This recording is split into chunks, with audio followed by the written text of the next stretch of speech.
Good evening, everybody. Hi, Welcome to Consider Believers podcast. I'm Darius, I'm Kimbria. and today's episode we'll be talking about dating with intentions. Before I start, how's everybody doing today? I'm good. Okay. Michaela, how you doing? Okay. Okay. Yeah. How's everybody's spirit? You know what? I'm gonna be transparent. My spirit is a little shaky. A little shaky.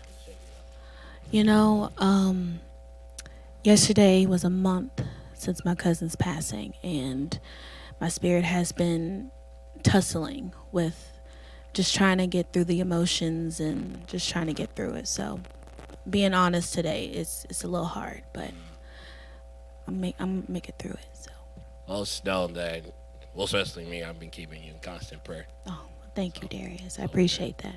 How about you, Miss Lady? My spirit is tired. Is tired. Just tired.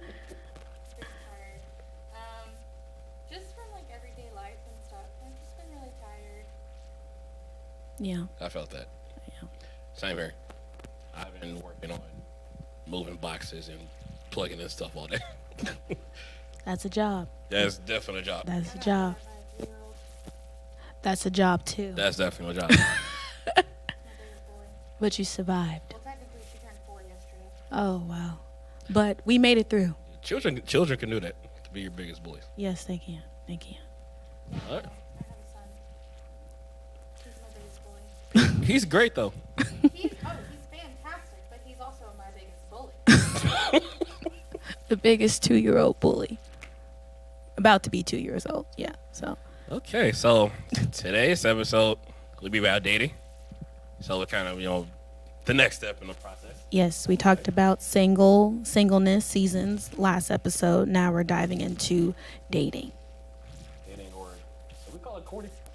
I mean, yeah, Yeah. because that's kind of what dating, Dating is. is. Well, courting and then you date, and then if we're going back to what you want to consider like actual dating, then you would court someone and then you would date them. Yes. Yes. That's the right way to do it. Yeah, but this time in this season of our lives, we got to do it with certain intentions. Right. And which is you two growing with God together for sure.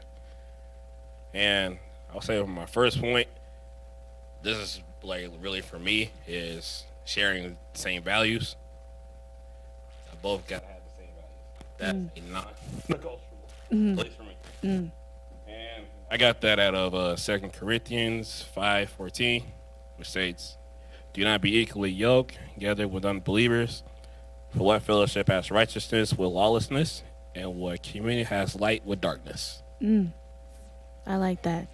See, I wish I would have known about the values sooner than when I got married. Because I I wish I would have established that while I was dating, because in all honesty, every relationship that I've been in, God has not been the center of. And now that I'm married, I'm trying to put God as the center, and it's hard when you're trying to bring someone on with it, because we're trying to find our equal values, and I would like us to be equally yoked, but we're not, and that's really hard. Yeah, I say for me, because I know that, yes, like being a believer was always important for me back then. Because I want to share that with somebody. I know I want to grow that with somebody. But Right. now, it's definitely like, yeah, I want us kind of like worship God together. When we pray together, when we read the Bible together, we're growing in every single way possible. Right. And just finding someone to seek the kingdom first before Well, it's also anything. like Pastor Chris says in his sermons a lot. Like, if God, like he was talking about the job right there, if God is not the center, then how can you expect everything else to Right. align with you? Yes. So Yes. if God's not the center of your relationship while you're starting out with dating, then how can you expect it to turn into a marriage? How can you expect it to go further than what you want it to go? Right. Because I feel like when he is the center, you can determine who is in God's direction of who you need to give the day and the time to be like, okay, God sent this. This is heaven sent, knowing that He sent this for me. So yeah, I agree with that. That's all kind of like, okay, that high five. That like settled into my next point. It got sent to. I consult with God, hey, saying, is this something that your blessing. Yes. Yes. Because if it's not, then let me know. Yes, that's true. Because anybody can quote scripture, but are you living the scripture? You know, I think that's important in dating also. And then just trying to make sure that they're walking in in faith, and not just leading you blindfold. So that's important too. Now that I'm in the church, I wish I could have gone back and did the dating scene differently. But I also feel like I don't want to at the same time, so I feel like I wouldn't be where I am today. True. But Yeah. I wish I would have, because I wish I would have set clear boundaries and let God be the center of it Mhm. and see if they were God sent, because a lot of them were not, and it ended up me getting like hurt and all of these things, and it just put me through stuff that I feel like God would have been like, you didn't have to go through that, Yeah. but you didn't listen to me. And so now I'm really trying to put God in the center of things and just be like, God, like, lead me where I'm supposed to go, like, guide me. Yeah, I was definitely in a period in my life where I was being seriously rebellious for sure. Because God would tell me one thing, I'm like, I'm not really feeling that. I'd much rather, go where it's like quote unquote fun at the time. But that fun led me down to some really dark places for sure. And Yeah. definitely placed the wrong people in my life. And I dated the wrong people. Yeah. For sure. That's true. Thing too, like, when it's actually God sent, He won't cause turmoil in your life. Yeah. And like, if we would have listened, we wouldn't have been in those predicaments. But God told us to go right, and He told us to go left. Right. Right. That's true. And just being obedient in the season of your dating, like just listening, because I feel like that's a big part of us being Christians, is that we have to be willing to listen. And I'm working on that as an adult. Like, I have to be willing to understand and receive the information, but also listen to the information. So I feel like that's important when you're dating someone. But let's talk about when you're dating someone and they're not equally yoked. Like, how do you navigate that? How do we navigate that as Christians when they're not equally yoked? All right. I say back then I didn't care about it too much. I was still like kind of on the what's the term, sideline Christian? Yeah, like you was on the sidelines. Yeah. Yeah. So yeah. So I was personally really like that, and now it's for me. It would take some patience for sure because I just had the expectation. Oh, I want them already to be a believer for sure. Right. So I don't want to have to, kind of like help grow you in Christ. But, Right, right. Sometimes God has a mission for you in your life. And, hey, help this person see me. Help them get to know me. And help them, understand, hey, I am the way, I am the truth. I am the light. Right. Right. I feel like I've been through that. Like, kind of like it's a project, but not in a way of just like, I put you here for you to be the vessel, for you to be able to say, let them see your light of how I created you and helped you grow. So that way, if, they're just here for a season, they can go on and do the same thing that I asked you to do. I feel like that's what God wants us to do in dating season. Because sometimes when you're dating someone, it doesn't work out, so. And see, your question is hard for me because I didn't do that when I was dating. I didn't start getting into this until I was married. And so, but there are things that I wish I could go back and like tell myself, like, I wish I could have gone back and been a more firm believer and just trying to make sure that whoever I'm with was equally yoked, because it's rough out here. It is. It Absolutely. is. It is. Especially I really feel bad for all. Well, me in a way, yes. 'Cause yeah, like just especially in dating, like The way that like flirting goes now and things. Like, I wish I would have known, like, red flags and things like that. But I think if I would have known what I know now, I would go back and tell myself to worry about being equally yoked. Yeah. Yes, you're absolutely right. Because, that makes sense. I mean, like, I don't know. Dating then and dating now kind of gave the same vibe to me. It's all ghetto. That's all I want to describe it. Yes, It's hard. It's very hard in the streets. Very hard, because people's intentions, I think that's the biggest thing. Like, they can look good on paper, look good on a profile, it's when you meet the person and you see them doing the work, and are they doing the work with the intentions of God in the middle, in the center of it, and you just that's Too, it's hard because they start off like that too. They start off looking really good. Yes. They have the church suit on. yes, They're coming into the church with you every Sunday. yes, And then you get more comfortable with them, and the church suit comes off. yes. Yeah, I got You the. don't go as often. The communication is off. And Yeah. it becomes this thing where it's like, well, why were you like this before and now you're not? Mm-hmm.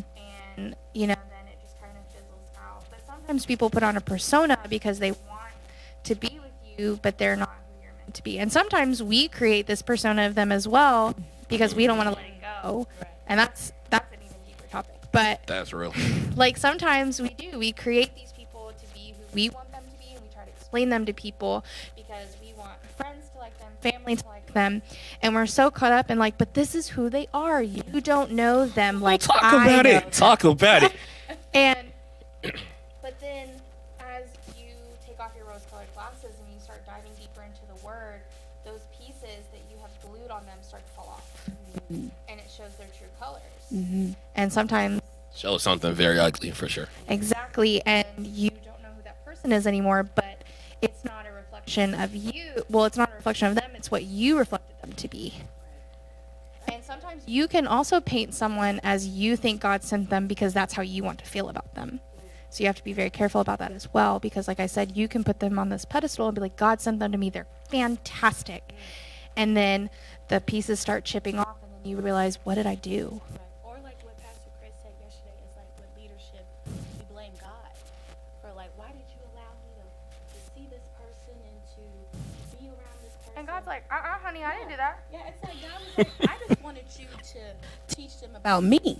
I didn't ask you to do all the extra stuff. Mm-hmm. And that's something too, because sometimes I feel like people are sent to you because you are the only Bible they will ever read. That's a mic. Can we make that a real, please? For real, that's a real. Can we make that a real Okay, mic drop, bro? I like that. You don't have to go to church to reach the word. That's right. And sometimes God sends us people because, like I said, we are the only Bible they will ever read. Mm. And it's also really important for you to be equally yoked as someone because, like I said, you're there to grow them and bring them to God. I'm very blessed that my husband comes to church with me now. Mm-hmm. Is he retaining the messages? I don't know. But I've got him in the building. Mm. And all it starts. That's all it starts. That's all it starts. Like they say, all it starts with is you plant the seed. He never says you have to plant, water, sun it, grow it, harvest it. He doesn't say that. He just says you have to plant the seed. Other people can water it. Other people can shine the light on it. But as long as you are doing your part, then God will kind of do the rest. Yeah, because God's basically saying, yeah, like you said, plant the seed. It's like, yeah, you brought them to me. Let me take care of it. I got the rest. Right. And he So- always has people that are like in line too. Like you plant, somebody else will come and water. So I got another question for you. It's like, have you ever like been with somebody? Is like, you've been with somebody like so long, you kind of trying to grow with somebody, but it's like it's just been this weird standstill. It's like you feel like it's not going anywhere. that was me with my very first boyfriend ever. We dated off and on end of 7th grade to literally like sophomore year of high school. It was a long time. That's what, almost 5 years. Mm-hmm. And a little bit into junior and kind of end of junior year, beginning of senior, we weren't together. We haven't been together in a really long time. But we were together for so long that it just felt so weird to not be together. And there were a lot of red flags that I probably should have listened to, but I didn't. But it was at this weird standstill because I was like, well, we're not getting any better, but we're not doing worse. We, at that point, were just like people that were together all the time. We hung out all the time. We were at school together. But it became like, I don't even know. Like, it was weird. Like, I wasn't enjoying the same things with him, but I didn't want to be without him. And so it just became really stagnant and just a plateau. And then we weren't doing anything to fix it, and then it eventually fizzled out. Well, this man here is very big on clarity because in the Bible said God is not the author of confusion. So I need to know, where are we going? Yes. What do you want to do with this where relationship? we're driving to. What What are we? Exactly. What are we? I feel, and that's the thing that with me, like I said in the last episode, since I'm in my singleness, that's what I've been here. Like, I'm mainly the one that's saying, what are we? We've been talking. Well, that's the thing now. Well, in our generation, talking. And what would we take that as talking? As like, Talking is like like I said, the definitions are different. Like I Yes, said that's last true. time. That's So like That's the for culture, man. talking, Yeah. talking. Sometimes people take talking as like, oh, we're together. mm-hmm. Like me and my husband, like we were talking, and then I was like, well, what are we? And he was like, well, we're not together. And I was like, when did you ask? No. That's exactly clarity. This conversation, and that's beg your what. pardon. Yeah, like when do we have this conversation? And I think that that's the same thing that happened with me when, like, I would be the one that's asking, well, what are we? And then they're like, what do you mean? What do you mean? What do you mean? What do I mean? And I'm asking a question. yeah, and there's the confusion again. So it right there, that was a red flag that I should have listened to. That there should be no confusion when it comes to. Favorite color is red. Oh well, yeah, mine too. Listen, man. What's your favorite color actually is red? Yeah, and I like the red flags at that time. Like, Yeah, the red flags is what the ones is like, no. if it's red, it's red. Not orange. And what I noticed with my relationships, the red flags were a lot of times non-negotiables. Like, I'm not dealing with this. Respectfully. But what about if you really love them? Are you willing to look past those negotiables, though? Like if you sit there and you really think about it, and you're like, you know what, just this one time, I can look past that. One time turns into three. Girl, I know, I do it all the time, but Okay, But I'm just saying, like, if you really love them and care about them, would you look over things like that? you're in the house of the Lord. You better answer correctly. I really want to say, like, depends on what it is. It's like, because there's something I just, like, is part of, like, my morals and standards. Morals and values, really. Well, like if you were to really love this person and you saw a future with them and you didn't want to let them go and they broke something like a non-negotiable, would you look past that or would you throw away everything y'all had? But if somebody I love, we'll definitely have a conversation, for sure. But it's not an immediate, like you Yeah, gotta not go. immediate. Yeah, not immediate. No, you gotta go. But Oh, okay. yeah, we. Yeah, I would have to agree. I'm very forgiving. I'm real quick to be like, oh, we can look past that. We can look past that. I But gotta if you get asked me maybe about 6-8 years ago, I probably would have been forgiving. But now I'm different. Like I can't accept that. I'm getting that way, and I think it's because I have a kid now. Mhm. So, but also too, I've realized that like if something isn't for you, then God's gonna let it be known. There was a guy that I was dating. I know y'all know him. His name was Isaac. Yes. Mm. We broke up like 3 times, and each time I feel like was more brutal than the last. And something that someone said really stuck with me, and it was sometimes God will break you to make you realize that you need to go. Because God, not that He wants to put you through these things, because I did it to myself, but it was to a point to where God was like, "You've made your choice.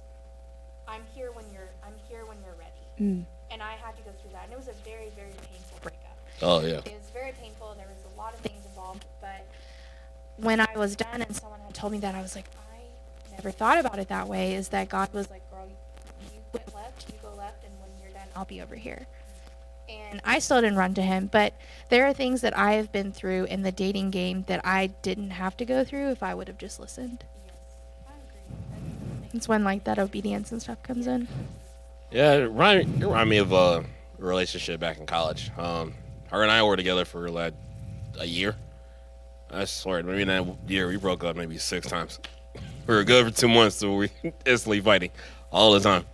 And I feel like most of y'all, I don't think y'all saw it, but y'all can definitely tell, hey, we aren't on good terms at the moment. Choir was so awkward. Facts. Let's talk about it. Very awkward. Facts. Let's talk about it. It worked. Like, why is everybody so quiet in here? The tension. This is like, I think that final time, that was God saying, hey, you need to go, for sure. But I also realized that when my cup It's full of everything of God and everything that makes me happy with the joy, the righteousness, and everything of God. And then when I realized I was pouring much of my water going into someone else's cup, I realized that I was empty. And that's when I lost God in the process of the dating world, because both of our cups weren't full. You can't fill up a cup from an empty cup. Right. And that's why I feel like once you get that establishment of putting God in the center of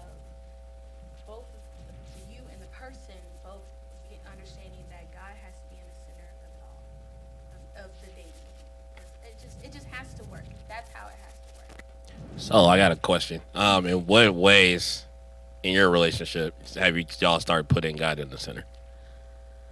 Or is there something that can come to mind? I think I know for me and my girlfriend for sure. I know we started praying Hi, more. Brianna. I love you, baby. Hope you feel better. Oh.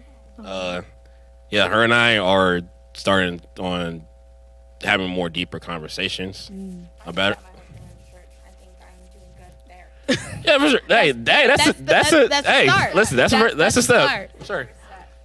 That would be a start. Listen, the Lord's going to protect me today. Okay. We good. We good. He's going to protect me. We're good. Yeah, her and I having more conversations about our beliefs and simply just praying more for sure. I think that will have to be my thing whenever I get into that will have to be my thing is starting talking about conversations because those are ignored in the dating world. About having those uncomfortable conversations and then having those conversations about well, where do you stand with God? Who do you talk to every night when you're struggling or when you got anxiety? Do you pick up your phone and call your friend or do you watch TV and ignore it? Like do you know God the way that Also, too, I think leading by example. yes. Because you can't bring someone to Christ if you're not living that way. That's Yes, true. absolutely. And you can't expect your partner to respect you. Like Pastor Chris was saying, you can't put yourself into an authoritative figure if you're not teaching what you preach, basically. Like if you're not doing, like, why would I look up to someone that sits there and belittles me and doesn't believe in me and all of these things and also isn't doing what an authoritative figure should do? Because that's not what God does to us, you You know? have to lead by example. Right. Hey, it's like Pastor said in his message, we can't be hypocrites when it comes to that. That's true, too. So, You can't expect someone to follow you if you're not showing you're a leader. That's true. yeah, now why would I allow a hypocrite to lead me? Because Yeah. That's It's like I'm blind following- leading the blind. It's like you have someone that's in a really high authoritative spot in your life, but you see them going out and doing these things that don't meet your morals, and you're like, well, why would I continue to follow you? I'm going to question every single time. Are you sure Right. that's part of your principles? Right. Because I don't know. That would be like Pastor Chris getting up here on Sunday mornings and preaching this great message, and then during the week on like Facebook and stuff, he's doing drugs and he's you know cheating on his wife and things. Like, why would I come in here every Sunday Right. and listen to what you have to say? Right. Right. And that's real. And who are some dating or who has like dating examples that you look up to? My great grandparents. That's a good one. That's a good one. I'd definitely say it's a couple I met at another church. Name is Jason and Dahlia for sure. That's Yes, Yeah, that was yes, mine. absolutely them That too. was mine. Yeah. That was mine because they're like middle school sweethearts. They are, and like they're real open and honest about how they were. Like, Yes. Lacey was real quick. Be like, you gonna get it together? Yep. Yep. You gonna go to church? Yep. Church. And that inspired me. That definitely inspired me. I think that was a good example for me in about the game. So one thing's for certain, two things for certain. Like, you're not for lead me the wrong way. That's Right. basically what he said. Right. Right. That's real. That's definitely real. How can a leader lead the wrong way? And that's real. Yeah. Yeah, it's definitely real. But how would you say that in today's dating world? Like, is it godly? Is it worldly? What would you? Chris. Ghetto. Have you seen the dating TV shows? Yikes. You know what's funny? Not once do they ever mention Christianity or any other type of religion, to be honest. True. Yeah. It's none of that. It's very sexualized. It's very, what's another word? It's just very like derogatory. Mm-hmm. Seems perverted, honestly. It He's is. very perverted. Very. Like, I will say what's the one where they go into like the things and they can't see the other person? Oh, Love is Blind. Love is Okay, Blind. yes. I will say they do get into some deep Conversations. but I've never heard one of them like mention their religion or anything like that. Mm. And then they have the "Are you the one?" And where they have to see like who's compatible with who. But none of these people ever actually last after. in the show. That's so. You know what? You're right because they will get married and then you'll hear a year later.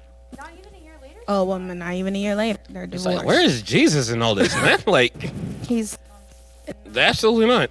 in the dating shows. That's what it looks like, because they'll get together for maybe like a week, and they'll be fine. Maybe like the follow episode, and this humongous fight. Also, dude, Love is So- Blind. They literally meet up and then they get married. Oh, yeah. Like, I'm like, whoa, whoa, whoa, whoa, whoa. God ain't ordained this. Hold on. Wait a minute. And That's true, yeah. They literally get married and then they have a honeymoon. Now, I will say there are, I think, 2 couples that I follow that are still together. And they're really cute. But then again, they still never mention anything about God, Christianity, or any other religion. Right, right. So, Because I think that's important. That's the, like Pastor Chris said, that's the center of the Jawbreaker is. then we have all of the dating apps, Facebook dating, Ugh. Yuck. Meet Me, Yuck. Fish. Mm. They have a Christian mingle. I don't trust that either. Is it really I don't trust that Christian? either. I don't know. I've never been on it. I mean, Advertisements. They also got a farmer's meat, whatever. is it really farmer? Probably. They got one for everything you can think of. Listen, I feel like Christian Mingle is a bunch of hypocrites because they'll present themselves on their profile. Hey, I'm a church-going person. I read my Bible every single day. And you meet them in real life, and they're I like, used to look up to the Duggars, and now, like 19 kids and counting. Oh, I was like, who is that? well, I say. I asked that too. Like, what is Who's that? that? Wait, what is that? They're the Duggar family. Oh, I used to okay. look up to them because I liked that they were openly Christian and stuff. And then all of this stuff came to light, and I was like, it's amazing though. Like you see these people that are online and doing all of these things that say that they're Christian, but then all of these things come to light, and you don't really know what's happening when the cameras are off. That's true. That's very true. It's the same thing in people's houses. You don't know what's happening behind closed doors unless you're there. That's true. That's definitely true. Yeah, I'm not the one putting all my business on social media, but like, I get it loud though. There's like a couple pages everywhere, show them, hey, we do this to fix our relationship. I'm like, I don't know. There's something about it. It's not with me. Doing a lot of those. I follow a lot of Christian ones now that have like Christian tips and stuff for marriages, and like, while me and my husband started praying, and like these are verses that you can pray together, and these are verses you can pray with your husband in your marriage. I've been doing a lot of those, and they even have some for dating. Like if Yeah. you're dating or if you're single, like these are like prayers that you can say. These are verses that'll help you through what you're going through, and I like that because it gives me something that I can go back and research and look up on. Right. Right. I like that. Send Yeah. that to me. You're gonna have to send that to me. Yeah. Yeah, if I can kind of like end it off with this, it's really simple. Simply, it's like, yeah, go out and date for sure, but go out, with the intent of wanting to build something with each other, especially Right. building with God for Right. sure. That's important. And date with the intention of building a kingdom. Yes. Become a kingdom couple. Kingdom couple. Oh, I like that. Hashtag Kingdom Couple. I like that. Yeah. Well, this was good, y'all. Hey, that's what we want to be. This was good. I really like this I one. like that. Yeah. Well, we appreciate y'all watching, and I hope y'all tune in next week. We got some guests coming next week, right? So Ooh. we've talked about being single, we've talked about dating.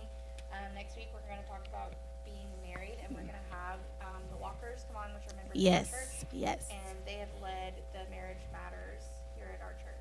So we're really excited to hear from them and hear what kind of stuff they have to say. I'm excited. You got to tune in. For I got all kinds of questions. I got questions too. I got kinds of I questions. got questions too. I can't wait for that episode. Honestly, we could also probably make it like a questionnaire if you guys have questions. Ooh, no, I Ooh, got that'd be plenty fun. of questions. That'll be fun. We only have 30 minutes. We only got 30 minutes. I know. We gotta keep it short. Gotta keep it short. I got plenty of questions. Well, we appreciate y'all watching. And again, my name is Darius. I'm Kimbria. I'm Michaela, and thanks for tuning in. See you Yeah. next week. Bye, y'all. Bye.